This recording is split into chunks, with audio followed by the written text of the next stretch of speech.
Check the mic and make sure it sound right, boys.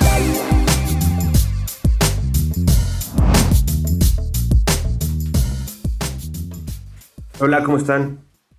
Bienvenidos otra vez a Yo Lo Leo, el podcast. Se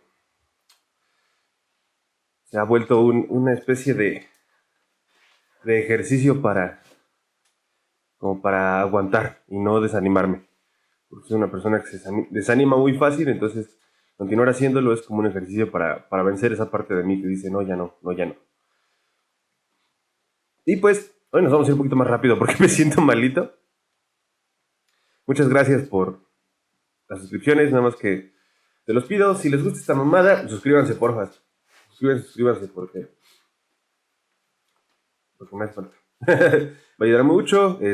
Muchas gracias por todo, por el apoyo, por las vistas, por todo.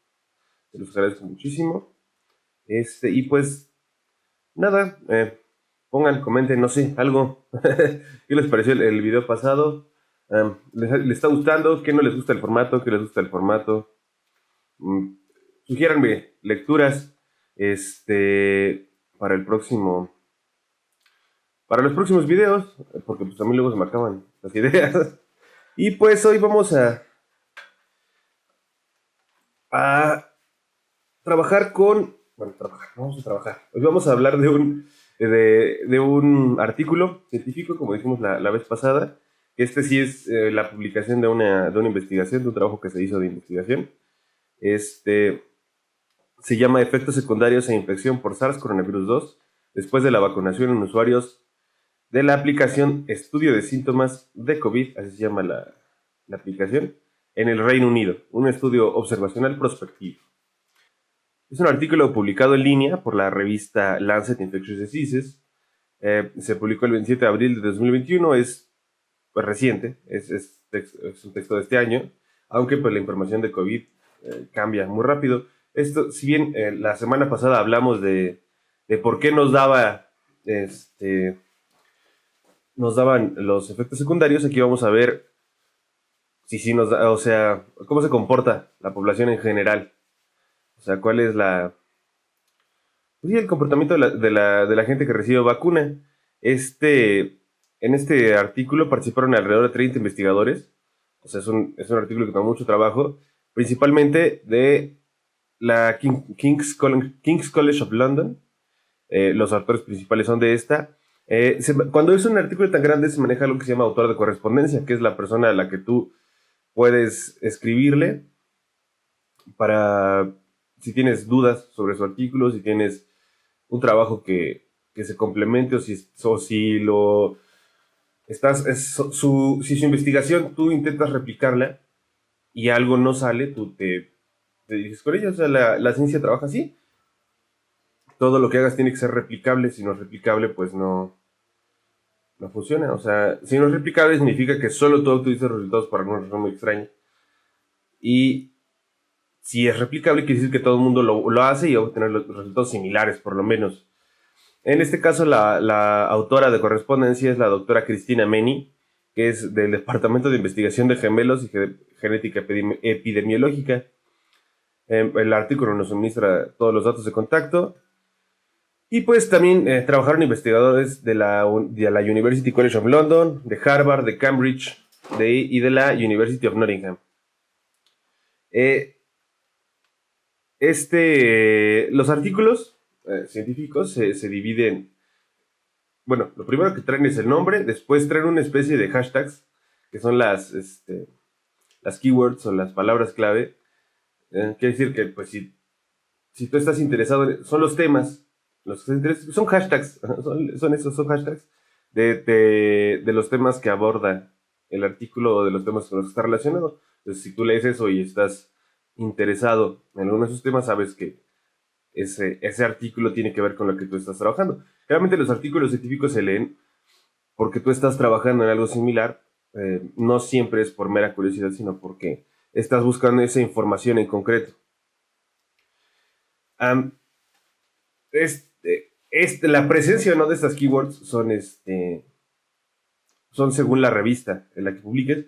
La revista en la que tú mandes tu trabajo de investigación es la que te pone las pautas de cómo tiene que ir redactado y cuáles son o sea, por ejemplo, cómo vas a citar, cómo vas a acomodar las figuras, si vas a por figura de imagen, etcétera, etcétera. Las tablas, si vas a presentar, por ejemplo, los resultados solos o resultados y discusión en una sola forma. En este caso lo hace por separado.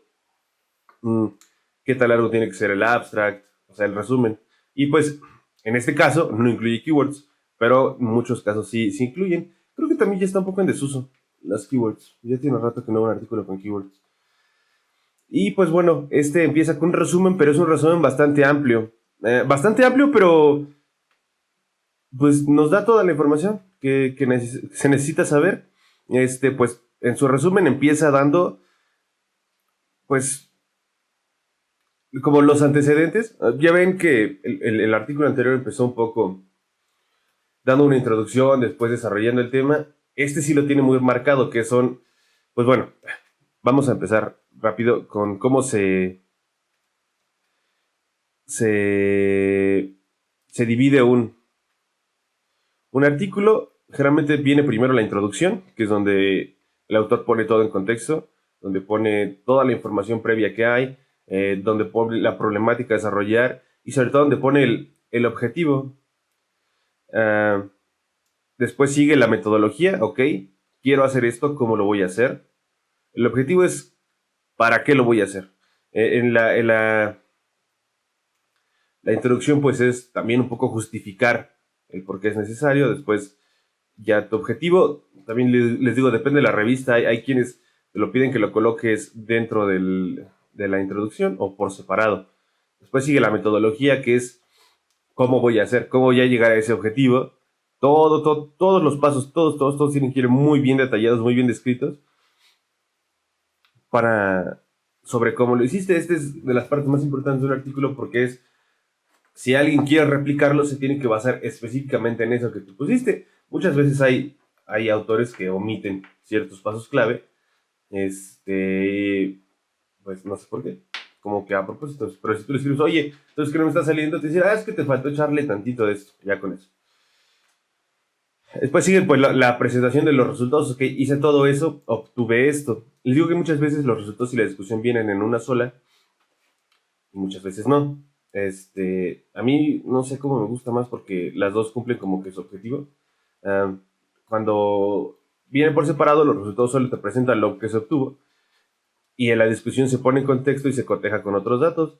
Si van en uno solo, en cuanto te presenta el resultado, lo empieza a discutir, empieza a compararlo con otros. A veces es buena esta segunda opción porque lo que haces es pues en cuanto como que no te pierdes y pones luego en contexto lo que vas viendo.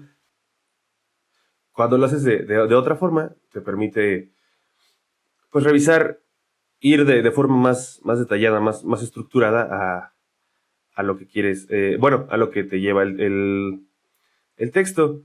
Después de los resultados, bueno, la discusión, que les digo que puede ir o no dentro de esta, y pues cierra con una conclusión también. Esta conclusión puede ir dentro de la discusión según la revista. Y bueno, después de eso vienen los agradecimientos, algunas declaraciones de conflicto de interés y pues la bibliografía. Y pues vamos a ver qué dice el artículo, ¿no? Pues primero lo que nos encontramos es el resumen. Dice, pues nos presenta que es todos los antecedentes de la investigación, de la investigación. O sea, el resumen empieza dándonos los antecedentes. Es que este resumen específico de ese artículo sí es como un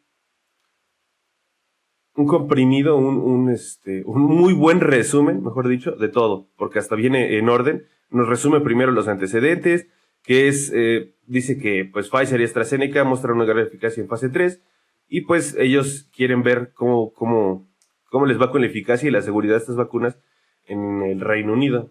¿Por qué? Porque pues básicamente el Reino Unido en ese momento tenía disponible Pfizer y AstraZeneca. Después continúa el resumen hablando de la metodología, que es un estudio observacional prospectivo, que se examinó la proporción y probabilidad de presentar efectos secundarios. Aquí lo que hace es una división de que es efectos secundarios sistémicos y efectos secundarios locales. Los efectos secundarios locales pues son aquí, en el brazo nada más, ¿no? Que te duele el brazo, que se te ponga sensible, que te salga alguna pequeña erupción, que se te ponga rojo, inflamación, esos son los locales. Y los sistémicos, pues son que te dé fiebre, que te dé náuseas, diarrea, etcétera, etcétera. O sea, pues son el malestar general, cansancio. Todo eso lo define como efectos secundarios sistémicos y locales. Esto midieron todos, observaron la presencia de estos efectos secundarios dentro de los 8 días posteriores a la vacunación en personas que utilizan la aplicación COVID Symptom Study. O sea, se desarrolló una aplicación que la gente del Reino Unido reportaba constantemente cómo se sentía, si tenía COVID o no tenía COVID, si se hizo PCR, salió positivo o negativa, qué síntomas presentaba, etcétera, etcétera. Y después, con la llegada de las vacunas, se hizo una adecuación a la aplicación para que pusieran si habían sido vacunados, con qué habían sido vacunados, bueno, con qué vacuna, de qué marca, porque ahora estamos en esta competencia de marcas medio extraña. Ya el capitalismo, wow, siento que vivimos en un periodo de un no sé si es un hiperconsumismo o un hiperoferta de todo. Todo tiene que ser, no, está muy extraño, pero me reservaré esa para otro episodio, para otra emisión de esto. Y pues bueno, esta aplicación, la gente registra si se vacunó, si no se vacunó, con qué se vacunó, y pues en realidad la aplicación lo que hace es pedirte diario información de cómo estás, cómo vas. Entonces, ellos lo que tomaron fue la gente que se vacunó, 8 días posteriores, la información que subía sobre cómo se sentía, y después también analizaron si se enfermaron o no. Bueno, ya, recibieron 1 o 2 dosis de la vacuna de Pfizer. Algo curioso es que estas vacunas tienen un nombre con el que están registrados. Por ejemplo, la de Pfizer es la BNT162B2. En este caso se analizaron las 2 dosis de Pfizer. Y también la de AstraZeneca. Esta se llama ChAd-OX1-nCoV-19. Ese es su nombre. Ese es su nombre. O sea, no se llaman la de Pfizer ni la de AstraZeneca. En este caso dice que solo se registró la gente que tuvo 1 dosis de la vacuna de AstraZeneca, porque como sabemos también el tiempo entre la primera y la segunda dosis de AstraZeneca es bastante largo, entonces yo me imagino que por las condiciones del estudio no abordaron esa parte de la sintomatología, la cual me interesa porque quiero saber cómo ir con la segunda dosis. Esto los usuarios lo hicieron de forma autoinformada, quiere decir que ellos subían la información por su cuenta, la aplicación solo se las pedía, ellos lo subían. Dice que también compararon las tasas de infección, o sea, en otro subconjunto de personas. O sea, quiere decir que de la gente vacunada, la que presentó pruebas de PCR, y la gente no vacunada, la que subió los resultados de sus pruebas diagnósticas a la aplicación, compararon en cuáles era más probable ver positivos y negativos, etcétera, etcétera. Eso para ver qué tanto se reducía el riesgo de infección con la vacuna. Ajustaron todo por edad. Dice que se trató a la gente de 55 años para arriba y 55 años para abajo, por sexo, y si eran trabajadores del servicio médico. O sea, eso simplemente era sí o no. Si presentaban obesidad, que eso quiere decir con un índice de masa corporal menor a 30 kilogramos o mayor a 30 kilogramos, un índice de masa corporal mayor a 30 kilogramos, mayor o igual a 30 kilogramos por metro cuadrado. No sé bien cómo funcionan esas unidades, pero dejémosla un índice de masa corporal de 30 o mayor, es obesidad. Y también si la gente presentaba comorbilidades. Continúa el resumen y ahora aborda lo que son los resultados. En esta ya nos empieza a dar un poco más de información, que dice que entre diciembre 8 de 2020 y marzo 10 de 2021, aproximadamente unas 630,000 personas reportaron ser vacunados, de las cuales 280,000. Estoy redondeando un poco los números porque bien, no, las cifras exactas ahorita no nos sirven de mucho. 280,000 fueron vacunados con Pfizer y al menos 1 dosis, y de estos 280,000 que recibieron 1 dosis, 28,200 recibieron 2 dosis. Entonces, bueno, yo lo que observo aquí es un poco de sesgo de la gente que se analizó. No se monitoreó gente con un cuadro de vacunación completo. Entonces siento que ahí va. Y la gente que lo tuvo completo sí fue muy poca. O sea, fue cerca del 10% de la muestra de toda la gente vacunada con Pfizer fue la que sí recibió la segunda dosis. Y pues 350,000 más o menos de los que recibieron una sola dosis de AstraZeneca. Dice que pues el 13.5% de los usuarios que fueron vacunados con una sola dosis de Pfizer reportaron efectos sistémicos secundarios, o sea, fiebre, cansancio, etcétera, etcétera. El 22% de los usuarios que recibieron la segunda dosis de Pfizer reportaron lo mismo, o sea, que se reportaron más efectos sistémicos secundarios después de la segunda dosis, que más gente presentó en la segunda dosis que en la primera. Y el 33.7% de los vacunados con AstraZeneca, con la primera dosis, porque recuerden, solo se analizó la primera dosis, reportaron presencia de efectos sistémicos secundarios.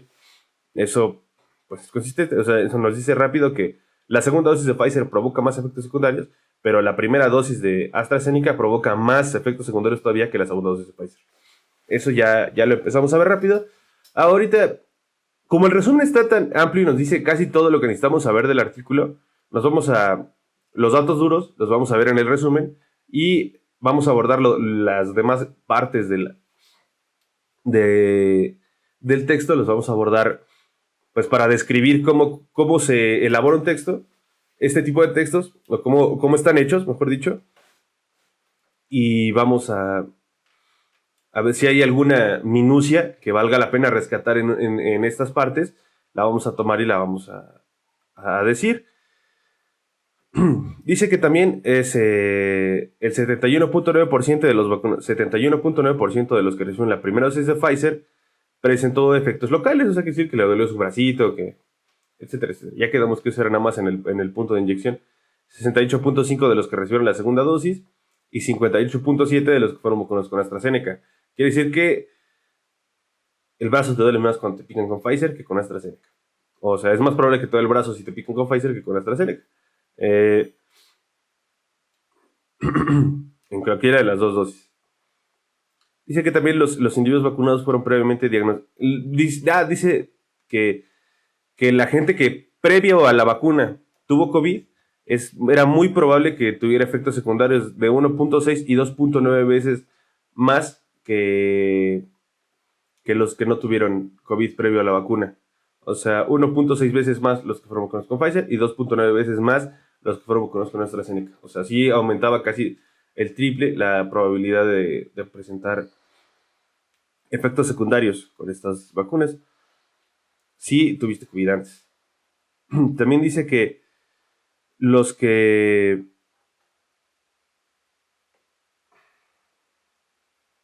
efectos secundarios locales, pues era muy similar. O sea, no variaba si habías tenido COVID o no, era 1.4 o 1.2 veces mayor. O sea, apenas perceptible. Se analizó a 100,000 personas vacunadas con Pfizer que presentaron pruebas de PCR, de los cuales 3,000 resultaron infectados, contra 450,000 más o menos personas vacunadas con AstraZeneca, de las cuales 50,000 resultaron infectadas. Dice que pues esto se comparó con gente que no fue vacunada y dice que la tasa de incidencia de casos bajó. Significa después del día 12 era cuando menos riesgo había de recibir, de contagiarse con las dos vacunas. Para la primera el 60%, o sea, era 60% menos probable de que te infectaras de COVID al 12 días después de recibir la vacuna AstraZeneca y 69% menos probable que te infectaras de COVID con la de Pfizer. Para los días 45 y 59, ya con la segunda dosis de Pfizer, esa incidencia de casos se redujo un 72%, era 72% menos probable que te contagiaras ya con el cuadro de vacunación completo, ya 2 meses después de la primera dosis. De la segunda dosis. Y también el mismo, o sea, ya sabemos que se reduce la incidencia, que es un poco más eficaz Pfizer, del 69 al 60%, tampoco es que ya wow. O sea, es un poco más eficaz en ese sentido Pfizer, que se reduce, que hay casos de gente vacunada que puede infectarse, pero eso tiene que ver con el sistema inmune de la persona, no con la vacuna en sí misma. Que la gente que tiene COVID es muy probable que tuvo COVID, es muy probable que presente efectos secundarios. Mi papá tuvo COVID, desgraciadamente, y cuando lo vacunaron, la verdad es que efectos secundarios que tuvo Solo fue cansancio, pero fue casi lo mismo que tuvo mi mamá. O sea, lo vacunaron ese día, su segunda dosis de Pfizer.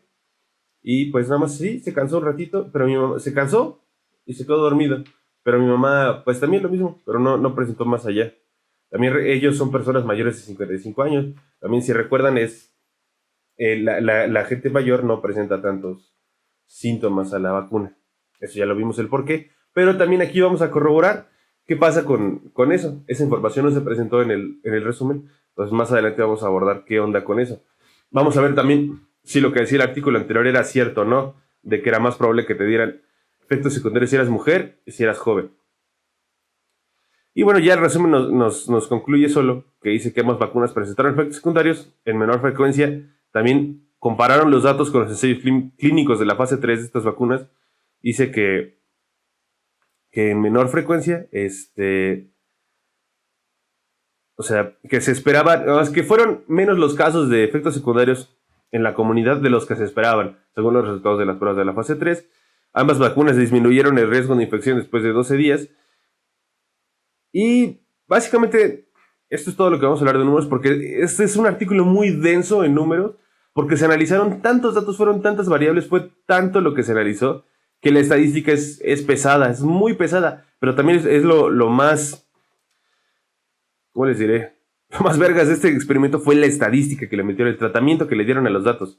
Este es un gran ejemplo de que no nada más se trata de preguntar y de tener los datos. Esos datos hay que pasarlos por muchas pruebas estadísticas para ver si son confiables, para ver cómo se comportan, si hay mucha desviación entre estos. Y ese trabajo lo hizo muy bien y lo presentó de una forma muy buena. La estratificación que hacen con los datos, todo lo que hicieron con los datos es un trabajo muy chingón. La verdad, no tengo otra palabra para definir, estuvo muy chingón, muy bien hechecito. Pero también centrarnos en esas minucias, que son muy técnicas, pues nos va a desviar un poquito ahorita del tema. Bueno, nos va a desviar un poco porque pues va a estar muy complicado. Ni yo no les entendía al 100 a todo lo que hicieron, pero estaba muy pesado, muy denso. Y eso es como, por esa cantidad de datos, o sea, es que fueron más de 600,000 personas las que participaron en el estudio. Entonces, pues está cabrón manejar todos esos datos. Estaba cabrón. Pero lo hicieron de una muy buena forma. También, el mismo texto nos dice quién le dio el recurso necesario para llevar a cabo este estudio. Y eso es interesante que lo digan en ciencia, porque eso no te predispone, pero ya tienes tú el contexto de quién está pagando ese estudio y si puede haber algún sesgo o no. En este caso, pues, no lo hace, y eso te evita de cualquier conflicto. O sea, declaras tú si hay cierto conflicto de intereses y eso le da más claridad, más confianza a lo que tú estás leyendo, por así decirlo. Ya sabes cómo interpretarlo. Pues en este caso la verdad es que no, ni al caso. Y bueno, ya el texto se mueve a la parte de la introducción. Empieza dando un contexto acerca de las vacunas que fueron aprobadas, que todos los datos que se reportaron de estas. También nos menciona que hay muchos estudios paralelos haciendo trabajo similar al que ellos hicieron. Dice que hay unos muy completos, que los más completos van a tardar más en realizarse, y que aquí me gustó porque aprendí una nueva frase en inglés. No la sabía y está como muy bonito, que es come to fruition. Esa nunca la había yo escuchado, esa frase. Es pues llegar a buen puerto. Y entonces pues estuvo bonito, ¿no? Aprendí una nueva frase en inglés. Y por lo tanto dice que ellos como que se empiezan a justificar la pertinencia de lo que hacen. Dice, entonces como hace falta un estudio que lo haga de forma rápida y con una muestra muy grande. Entonces dice, pues es de gran importancia también un estudio que nos dé datos en tiempo real. También nos presenta el objetivo del trabajo, el cual fue investigar la tasa de efectos secundarios e infección en gente vacunada en un escenario de una comunidad real. En este caso, usuarios de una app que pertenecen a la población general del Reino Unido. Menciona más o menos cómo le hicieron para el experimento, que era tomar los datos de la aplicación, procesarlo estadísticamente y presentar los resultados. Aquí les digo, el trabajo aquí fue el manejo de datos. Cómo se manejaron todos los datos, cómo manejó todos los resultados que obtuvo y cómo los presentó y cómo los interpretó. También es muy importante interpretar correctamente lo que se lee, y la verdad es que la estadística en ese sentido sí, pues sí ayuda. Porque sobre todo en muestras tan grandes, porque a pesar de que no es una muestra representativa de la población, trabajar con 600,000 datos van a variar muchísimo. Entonces aquí la estadística nos ayuda a agruparlos bien, a que pues la varianza, por así decirlo, de estos datos tenga sentido, a saber en qué de estos datos podemos confiar o no. Mira, las introducciones lo que nos hacen es ir de lo general a lo específico, como lo vimos la vez pasada. O sea, hablar del contexto general hasta llegar a un punto. Este texto lo hace de una forma muy interesante. Este texto es mucho más complicado de entender que el anterior, que el de la semana pasada. Es un texto muy complejo, muy técnico, muy técnico, y no está redactado de una forma simple, no está redactado de una forma que le sea fácil al lector ir a través de él. Sin embargo, es un muy buen trabajo que sí vale la pena leer. Esto lo que hace es ir de lo general a lo específico, de una problemática general a una situación, a un contexto amplio. En este caso nos lleva a por qué es pertinente, y pasaron unos datos. ¿Por qué es pertinente este trabajo? Lo que hace de forma muy simple es introducir, justificar y orientar hacia dónde vamos. Nos introduce a la problemática, justifica la pertinencia de algo que hay que hacerse, que se tiene que hacer con esa problemática, y nos orienta hacia dónde va a atacar esta problemática. Seguimos ahora entonces con la metodología. Este texto es más o menos de unas 11 páginas. Es muy amplio, pero también tiene muchas imágenes. Es un texto para la ciencia, pues, de un tamaño promedio. Llega a haber hasta de 30, 35, algunos leo un artículo de 35 páginas. Entonces este está, pues, un tamaño normal. Por ejemplo, el otro era muy chiquito, eran solo dos. Este está tamaño promedio, o sea, a pesar de un trabajo amplio, un trabajo grande, el artículo no quedó muy largo. Y pues bueno, sigue para describir la metodología, cómo le hicieron para llegar a su objetivo, que era medir la presencia de efectos secundarios y medir si la vacuna estaba funcionando. Y bueno, esta metodología se divide en partes. Empieza a dar como pequeños subtítulos. No sé si es subtítulos o títulos secundarios o títulos chiquitos. No me acuerdo cómo se dice eso. Fíjate. Qué chingón. Un podcast de lectura y no me acuerdo. Es que no sé si son subtítulos o título más chiquito. Sí, creo que sí deben ser subtítulos, pero digo subtítulos y pienso en los subtítulos de una película. Bueno, se divide en partes la metodología, que empieza con el diseño de estudio y los participantes. Diseño de estudio y participantes. En esta parte nos describe cómo se desarrolló la app, quién la desarrolló, cómo funciona, quiénes van a ser las personas que usen la aplicación, cómo se distribuye la misma. Dice que esta aplicación se desarrolló en conjunto con muchas universidades, incluida una de Suecia, a la que yo quería estudiar, y no me fui así, y entonces me sentí triste cuando leí esa parte, pero pues bueno, se acabó el mundo y por eso no me fui.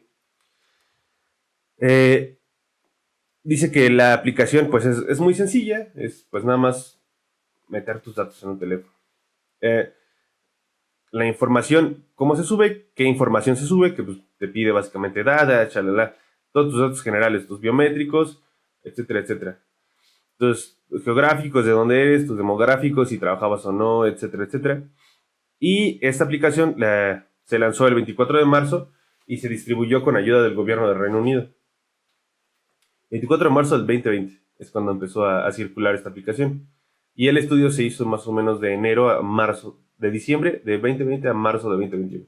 O sea, esta aplicación ya llevaba rato circulando, y entonces me imagino que, bueno, este trabajo cita que también sí hicieron estudios previos para este. También dice si presentaron síntomas o no de COVID-19, cuáles eran los síntomas que presentaron. Toda esa información se subía a la aplicación. También se puede subir a la aplicación los resultados de pruebas diagnóstico para COVID. Y pues específicamente para este caso de estudio, si se fue vacunado o no, con qué vacunas se vacunaron, marca el día de vacunación, etcétera. O sea, todo lo referente, y pues también se analizó si si presentaban síntomas. O sea, si tú presentabas síntomas, ¿sabes qué? Me duele la cabeza. Lo pones en la aplicación, tengo fiebre, etcétera, etcétera. Y pues lo que hizo el estudio fue tomar de la gente que fue vacunada, que reportó ser vacunada, y de la gente que fue vacunada y reportó sus efectos secundarios o no reportó. Si no reportó, se considera que no los presentó. Eso también es una pequeña falla de este estudio, porque, pues, ok, el que no los reportó porque no los tuvo, o porque se sentía muy mal como para subirlos, o porque le valió mal. O sea, es como que hay un sesgo ahí, pero pues sin embargo, este estudio nos ayuda nada más o menos a acercarnos a la realidad. También este puede ser una de las razones por la que hubo menos casos de síntomas, o menos efectos secundarios. Sí, se vieron menos efectos secundarios de lo esperado. Puede ser esta una de las razones. Ah, dice que pues todos estos datos se cotejaron y se vio, pues, es lo que decía, todos estos datos se analizaron y se determinó, pues, quién y cómo se presentaban los síntomas posteriores a la vacunación. Dice que realmente bueno, pasa a otro subtítulo. Dice que dice resultados, pero nada más como los resultados, dónde los obtenían o qué eran lo que esperaban obtener, no el análisis de los resultados como tal. Dice outcome, más como salidas o como lo esperado, o lo que se esperaba o lo que recibían, pero pues la forma de traducirlo realmente eran pues resultados. Entonces, pues, resultados. Dice que pues las salidas o la alimentación, no sé cómo decirlo, fueron los datos que se proporcionaban con respecto a la presencia de síntomas durante los 8 días posteriores a la vacunación, así como casos de infección positivos que se presentaran después de la vacuna. El usuario mismo puede subir los resultados de sus pruebas de diagnóstico a esta aplicación, como ya los hemos dicho. Y pues aquí viene lo fuerte, es la parte más grande de la metodología, que es el análisis estadístico. Les digo que este es pues es como que les diré, el highlight de este trabajo es lo que hicieron con los datos, la parte estadística que se hizo con los datos. Esta parte sí es muy compleja de entender, sobre todo si no se tiene el background necesario. O sea, yo le sé más o menos, pero sí subo cositas que me contaron, sobre todo porque no es muy fuerte la estadística en general, pero aquí lo hicieron de una forma, o sea, sí necesitas tener un background para entenderle, por lo menos, pero sí se ve que lo hicieron de una forma muy, muy padre. Sí, les quedó muy chingón, esa parte les quedó muy chingón. Y pues, pero aquí, la verdad es que no vale la pena que les enuncie todo el estadístico que hicieron, porque ni van, pues porque no se va a entender. O sea, lo único que podemos hacer, bueno, lo que se puede decir de estos estadísticos es que se midió la confiabilidad de los datos, que se estratificaron, o sea, que se dividieron como tenían que irse. Se hizo el análisis estadístico, también lo que nos dice pues es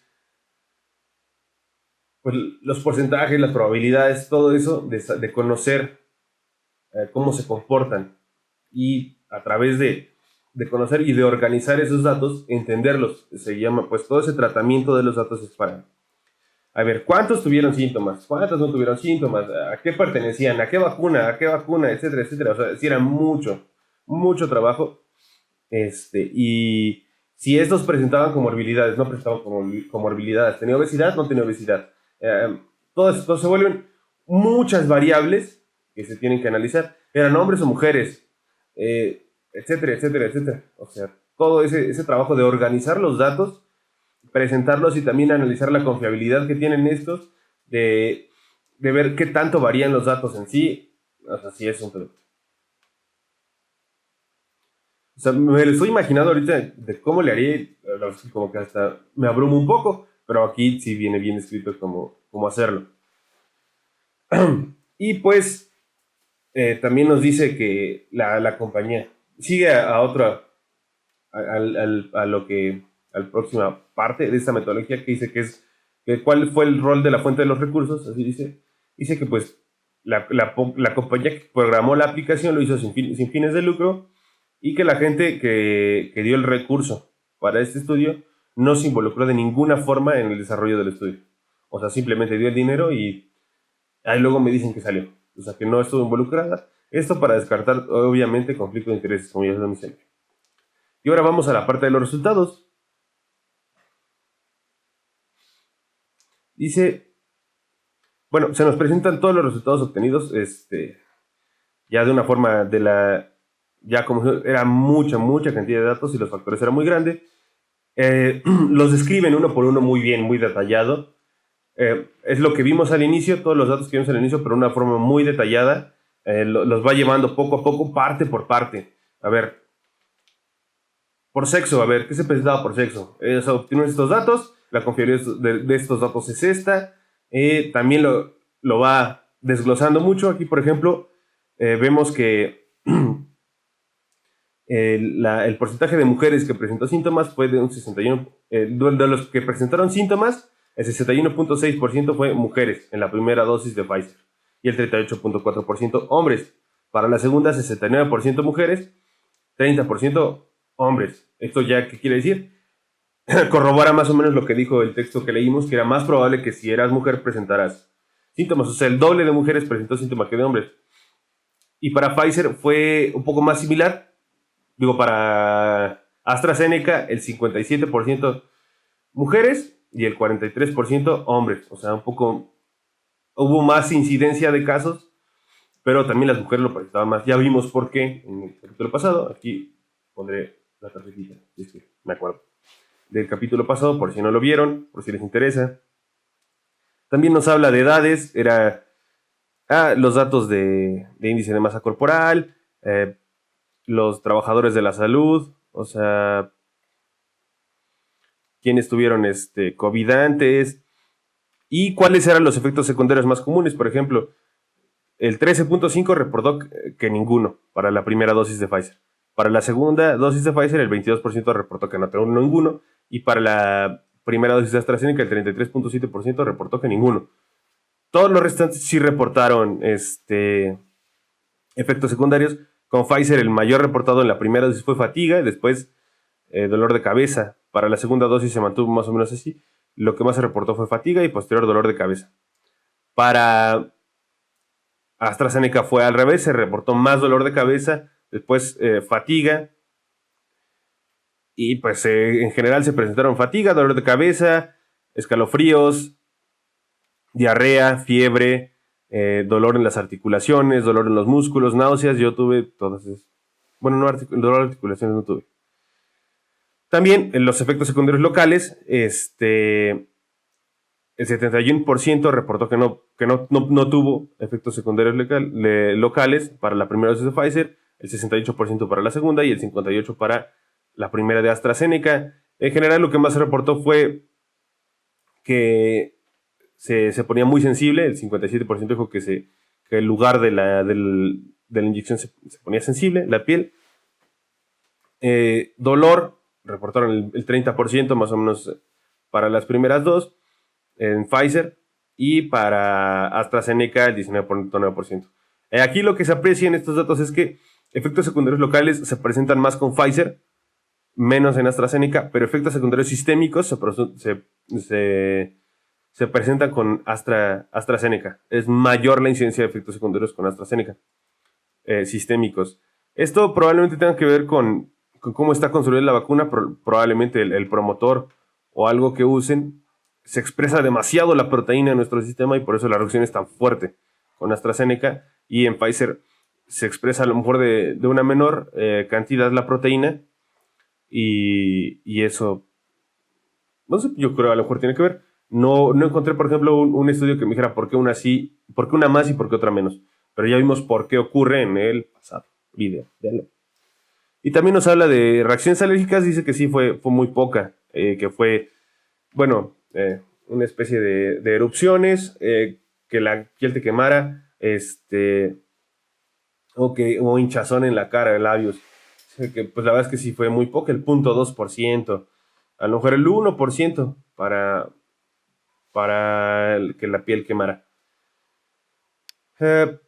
También, pues sí, nos habla de cuáles fueron los más nos lo presenta también después en gráficas, se observa de una forma muy, muy clara para primera de lo sistémico y lo local, primera dosis de Pfizer, segunda dosis de Pfizer, y se ve en las gráficas, se ve muy claro cómo aumenta la cantidad de efectos secundarios sistémicos con AstraZeneca, y también se ve muy claro cómo son mucho más abundantes los efectos secundarios locales con Pfizer, y con AstraZeneca no es tanto el caso. Pero la verdad es que a mí sí me dolió mucho mi brazo, se me hizo como una bola, pero no me duró tanto. Pero el brazo, por ejemplo, me dolió muchísimo con la vacuna contra la influenza que me puse el año pasado. Eso me dolió muchísimo el brazo, me dolió como 2 días ese dolor y sí no lo podía ni mover. En este caso, el dolor de brazo solo me duró unas horas, como unas 12 horas, y se me hizo como una bola, se me puso duro. Por ejemplo, esos datos no los reportan. Yo siento que hay síntomas que yo tuve que no se reportan. Y después sigue haciendo las comparaciones, por ejemplo, de qué tan probable era presentar efectos secundarios locales según el sexo. Se ve claramente que mujeres para la primera dosis y la segunda dosis de de Pfizer, perdón. Nos presenta igual la presencia de efectos secundarios locales y la presencia de efectos secundarios sistémicos de acuerdo a sexo, de acuerdo a edad, de acuerdo a índice de masa corporal, de acuerdo a la presencia de comorbilidades. Por ejemplo, podemos ver que para los locales no tiene mucho que ver si se presenta comorbilidades, si se presenta obesidad, o sea, simplemente se presentan y no está relacionado con eso. Pero, por ejemplo, los efectos secundarios sistémicos sí están muy relacionados con haber tenido o no COVID, con la edad, con el sexo. También los locales están relacionados con el sexo y con la edad, pero no con la masa corporal, no con haber tenido o no COVID. Generalmente también nos muestra qué tanto tiempo tiene que tuvieron COVID. No importa si han sido más de 6 meses o menos de 6 meses. Si tuviste COVID, ibas a presentar, era muy probable que presentaras efectos secundarios. Se ve claramente una preferencia de sexo, una preferencia de edad, entonces corrobora muy bien todo lo que ya habíamos leído también en el artículo pasado. También se ve que el índice de masa corporal no juega tanto un rol, las comorbilidades tampoco juegan un rol muy claro en presentar efectos secundarios, ni con AstraZeneca ni con Pfizer. Y pues el texto sigue y ya nos presenta el análisis de cómo se redujo la probabilidad de infección. Dice que se redujo, se tomaron 67,000 personas vacunadas con Pfizer y 36,000 vacunadas con AstraZeneca. Estas personas fueron menos la población porque son las que subieron pruebas diagnóstico. No se podía determinar qué había pasado con la gente que no subió sus pruebas, que no recibió pruebas diagnóstico después de ser vacunada. Eso también es un poco un sesgo en este trabajo. Pero pues es por la naturaleza del mismo. Sin embargo, sí nos da mucha información. Y por ejemplo, gente no vacunada, mucha de la gente no vacunada sí subió mucho de sus resultados y fueron aproximadamente igual 450,000 personas las que subieron resultados de pruebas diagnósticas. Esto se analizó de enero 4 a marzo 10 y por ejemplo 3,000 personas de 100,000 personas vacunadas resultaron positivas a SARS-CoV-2 y 50,000 de 400,000, o sea, 50,000 personas de individuos no vacunados. O sea, había 400,000 personas no vacunadas, de las cuales 50,000. O sea, también algo que toma en cuenta el estudio es que las personas no presenten síntomas. Bueno, que la reglamentación británica pedía que la persona por lo menos no tuviera síntomas al momento de ir vacunada. Entonces, dentro de los resultados se nota que era muy poco probable que la gente estuviera enferma en sus días de vacunación, y también se ve cómo va con el tiempo reduciéndose el riesgo. Es muy claro, no podría decir vago, pero debido también a la naturaleza de este sistema, del experimento, pues no pueden ir más a fondo. En este caso, solo ver qué tan probable era que la gente vacunada tuviera test contra COVID positivos con el tiempo y si los presentaba o no los presentaba comparado contra los que no estaban vacunados. Y aquí lo importante es el periodo de tiempo que se tomó para analizar esto. Y pues con eso acaba más o menos los resultados y sigue a la discusión. ¿Qué va a hacer a la discusión el texto? Comparar estos resultados con los que se presentaron en otros estudios, como por ejemplo los mismos estudios de fase 3. Menciona que, por ejemplo, la edad promedio de los usuarios de la aplicación es mayor que la edad promedio en general del Reino Unido, pero también es una edad promedio menor a la que se utilizaron en los ensayos clínicos. En la discusión podemos ver varios puntos que son muy destacables. Dice que se encontraron que los efectos secundarios sistémicos afectan a poco menos, o sea, casi al 25% de la población, a 1 de cada 4, un poco menos, menos común de lo esperado, pero también, como ya vimos, por la naturaleza puede que, pues si yo me sentía tan mal, no tenía ganas de subir mis resultados a una aplicación, o no sé, algo así. También que son significativamente más persistentes en mujeres que en hombres y en personas mayores de 55 años. También que dice que estos efectos secundarios en este estudio fueron menores a los reportados en la literatura. O sea que ha habido otros casos en los que se presenta mayor incidencia de. Pero también yo creo que eso tiene que ver un poco con la naturaleza del experimento, pero se alcanza a ver claramente una tendencia que a mujeres y a gente joven era más probable que le diera efectos secundarios. Y pues también lo vimos aquí cerca. También dice claramente que era más probable que los individuos vacunados con AstraZeneca presentaran efectos secundarios sistémicos que los vacunados con Pfizer. Sin embargo, en general, después de 3 días ya nadie reportó, el 89% ya no reportó efectos después de 3 días y ningún usuario reportó ya síntomas después de una semana. O sea, que eran de corto plazo. Dice que también individuos con evidencia de haber tenido infección de coronavirus en el pasado eran muy probables a presentar efectos secundarios que aquellos que no habían presentado evidencia de haber sido infectados previamente. Estos textos son reiterativos, dicen muchas veces lo mismo, pero para que quede muy claro, para que quede muy bien desarrollado y se entienda muy bien los puntos a los que quiere llegar. Dice también que que se observó una reducción en el riesgo de la infección para todos los individuos vacunados. 69 para Pfizer, 60 para AstraZeneca, se redujo la probabilidad, o sea, era 69% menos probable que te infectaras después de vacunarte con Pfizer y 60% menos probable que te infectaras con AstraZeneca. También, algo interesante que maneja es que el riesgo de infección se redujo menos en personas mayores a 55 años que en personas menores. O sea, también que la vacuna actúa mejor, por así decirlo, en gente más joven, en gente que no tiene comorbilidades y en gente delgada. Chale. Yo soy guapo. Dice, o sea, esto es un dato interesante. Dice que la vacuna sí actúa mejor si tu sistema, si tú estás más sano. Más o menos da a entender eso de que el riesgo disminuye más en estas personas, pero sí actúa también en las personas mayores.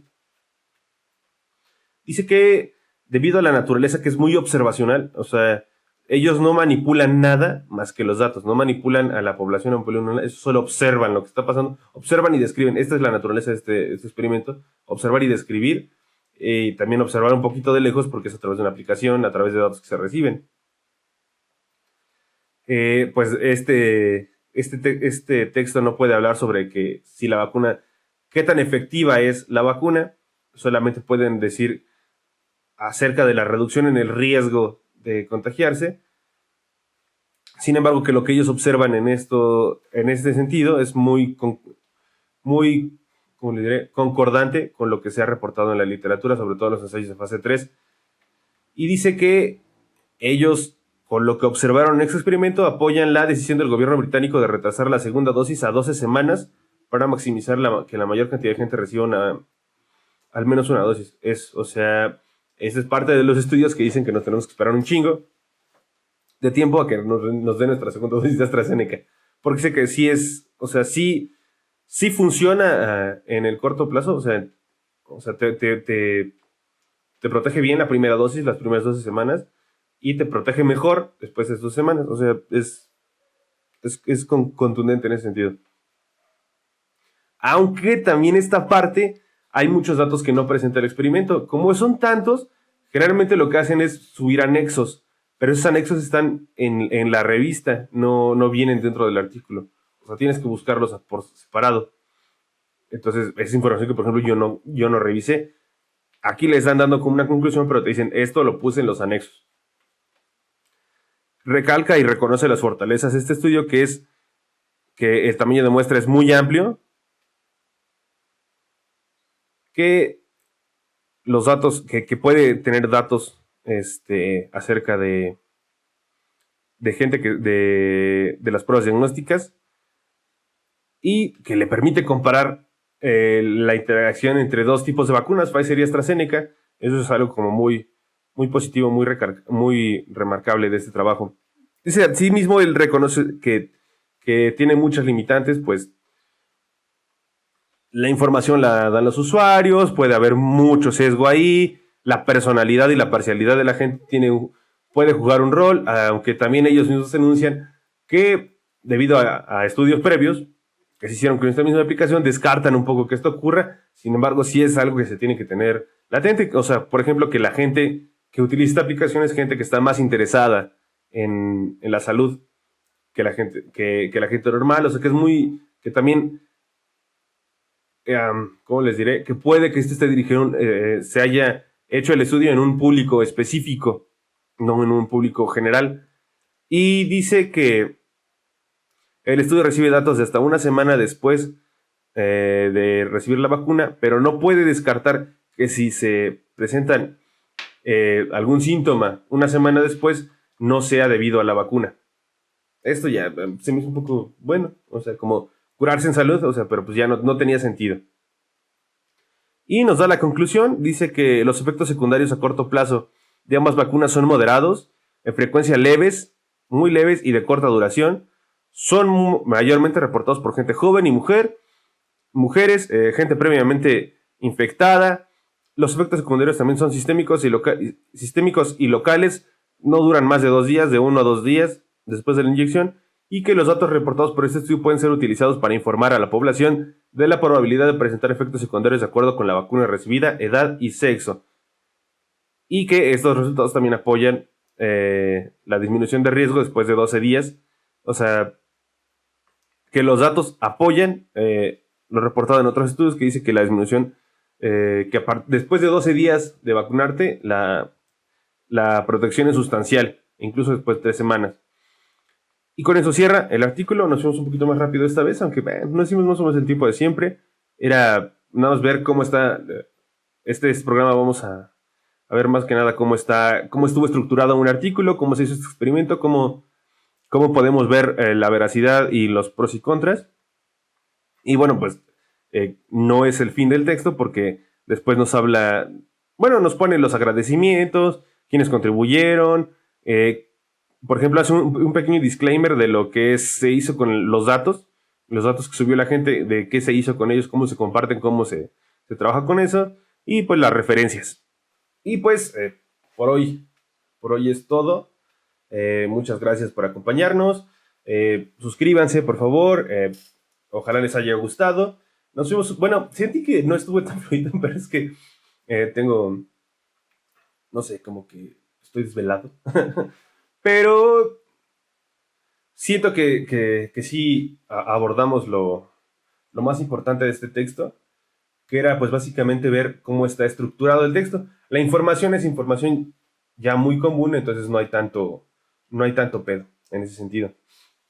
O sea, se sabía. Y algo interesante y que me gustó es que este programa acompaña muy bien al pasado, porque nos aporta ya evidencia, no solo teoría. Evidencia de que sí es más probable que las mujeres presenten síntomas, que la gente joven presente síntomas. Entonces es concordante la teoría con la realidad. Y pues, ojalá les haya gustado. Muchas gracias. Cuídense. Que tengan una muy buena semana. Suscríbanse, por favor. No, gracias. Más que nada, gracias. Cuídense, que tengan una buena semana. Nos vemos. Bye. Check the mic and make sure it sound right, boys.